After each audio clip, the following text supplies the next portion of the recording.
根據奇門遁甲嘅相關理論，2025年11月喺乙巳年丁亥月，下面同你分析下呢個月嘅運勢。整體運勢，11月整體運勢都幾平穩，最適合自我提升同處力，可以趁呢段時間學下新知識，練下技能，為之後嘅發展做足準備。事業運勢，2025年乙巳流年，自火落離宮，像新媒體、人工智能、心理諮詢呢類屬離宮嘅行業，全年都有發展機會。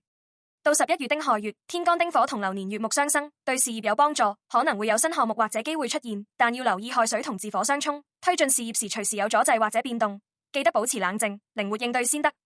財運運勢，從奇門遁甲角度睇，2025年農曆9、10月財運唔多好，到11月丁亥月水旺，做水相關行業或者屬水性質工作嘅人，可能會有少少財運機會。不過總體嚟講，呢個月財運唔算好旺，投資同理財一定要謹慎，千祈唔好盲目跟風或者過度冒險。感情運勢，單身嘅朋友11月可能有機會識到新朋友，但因為亥水同自火沖克，感情發展未必順順利利，要多啲耐心同對方傾，先容易有進展。已婚嘅就留意同伴侶相處，唔好因為世事嘈交，互相體諒同包容先至得。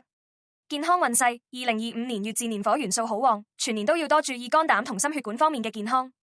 11月丁亥月水旺，對本身火氣重嘅人嚟講，可能會舒服啲，但亦要留意水太旺會影響腎臟同泌尿系統。